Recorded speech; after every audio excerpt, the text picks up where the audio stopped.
자, 대한민국의 미래의 가장 큰 위기를 인구 감소라고 하는데요.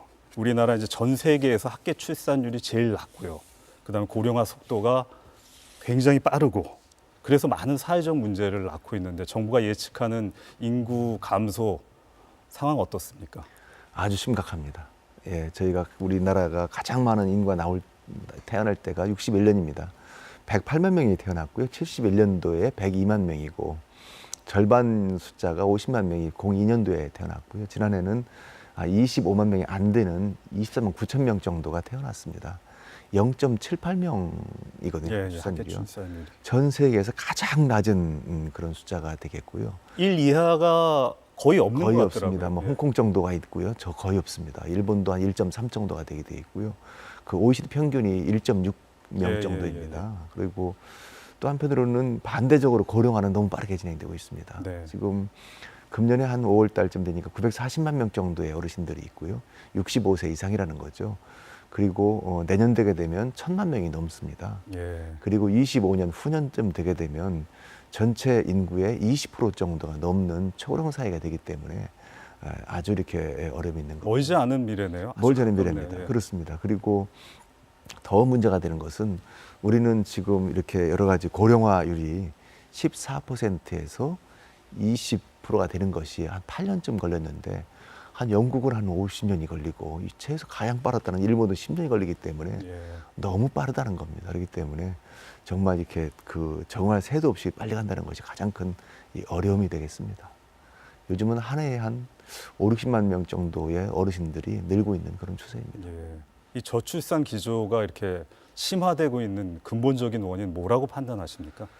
여러 가지 원인이 있겠는데요. 참 이렇게 아마도 이렇게 여러 가지 그 저출산의 원인이 될 수 있는 것은 아마도 미래에 대한 불안인 것 같습니다. 그러니까 그 옛날 같은 경우에는 사실은 보통 6명도 좀 낳고 5명도 낳았었잖아요. 근데 요즘은 여러 가지 이렇게 미래가 불안하다는 것이 있을 것 같고요. 가장 큰 걸 제가 물어보니까 아마 첫 번째는 일자리 같습니다. 일자리를 잡아야만 이제 결혼하겠다는 것이고요. 두 번째는 집인데 주거의 문제입니다. 근데 집이 여러 가지로 이렇게 집값이 비싸다 보니까 좀 어려움이 있는 거. 가장 또 세 번째가 육아돌봄입니다. 우리나라 같은 경우 여성의 모든 육아돌봄이 다 함께 되어 있는데요. 저희가 이제 조사를 해보니까 맞벌이를 하고 있는 그 부부에 있어서 남성은 54분만 하루에 아이를 돌보고 있습니다. 근데 여성 같은 경우에는 3시간 7분을 이렇게 돌보고 있는 겁니다. 3배가 넘네요. 3배가 넘습니다. 그런 것에 따라서 모든 것이 있다 보니까 여성분들이 사실은 아이를 잘 안 낳으려고 하는 그런 것이 많이 좀 있는 것 같습니다. 그래서 앞으로는 남성에 대해서도 좀 더 그 일과 가정 양립, 육아에도 돌봄이 필요한 그런 것이 필요한 시점이라고 볼 수가 있겠습니다. 많은 그런 거에 대해서는 정말로 여성분의 육아 부담보다는 남성들이 더 참여를 해야 되겠다. 그런 생각을 많이 하고 있습니다. 제가 요즘 젊은 우리 직원들 보면은 결혼해가지고 애 낳은 경우에 남편들이 많이 도와주는 것 같았는데 그래도 아직 많이 부족하네요. 많이 부족합니다.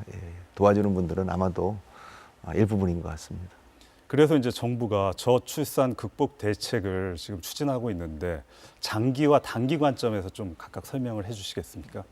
장기 여러 가지 저희가 이제 그 대책을 만들 발표를 했는데요. 이렇게 해야 될 것 같습니다. 출산과 양육이 잘 할 수 있는 그런 사회가 될 것 같고요. 그 행복한 선택이 될 수 있는 그런 그 환경을 만드는 것이 중요할 것 같습니다. 그 많은 청년분들을 만나보니까 이런 말씀을 많이 합니다.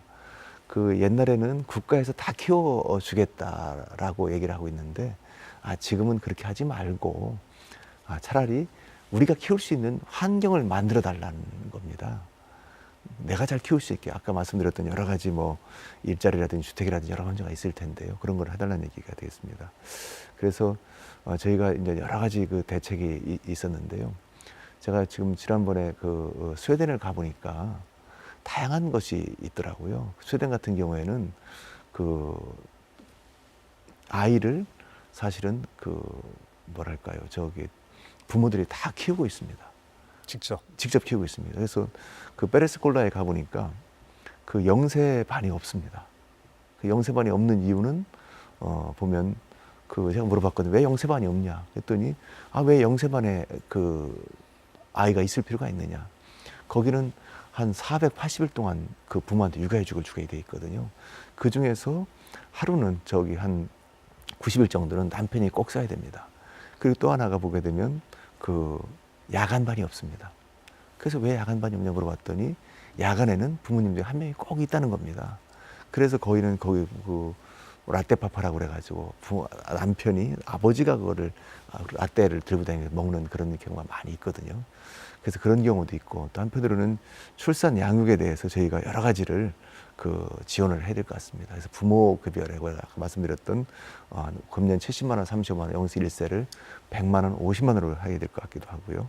또 한편으로는 육아기의 근로시간도 좀 단축을 시켜주고 또 신혼 부부에 대한 그 주거급여도 확대를 해야 될 것 같습니다. 지금 국토부에서 좀 2명까지라도 이 다주택에 대한 그런 것을 국토부 발견을 했거든요. 그래서 세 가지 대책이 되겠네요. 주택 마련 대책으로 해가지고 출산 가구에다가 연 7만 원 가량의 특별 공급을 하겠다는 겁니다. 그래서 공공 분양을 3만 원하고 민간 분양을 10,000원, 공공임대를 3만 원에서 총 7만 원을 그 1년에 하겠다는 것이 되겠고요. 그게 두 자녀 가구에 대해서 그렇게 하겠다는 겁니까? 예.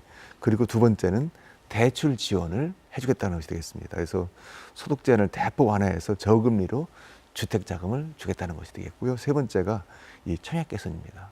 그 공공 분양 맞벌이 가구에도 소득 기준을 미혼 가구의 2배로 상향을 하겠다는 것이 되겠고요. 예.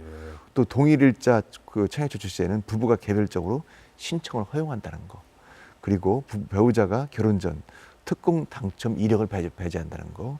그리고 부부간 청약도장 가입 기간도 합산해 주겠다. 이런 대책을 바로 그 발표를 했기 때문에 아마도 여러 가지 것이 이제 될 수가 있을 것 같습니다.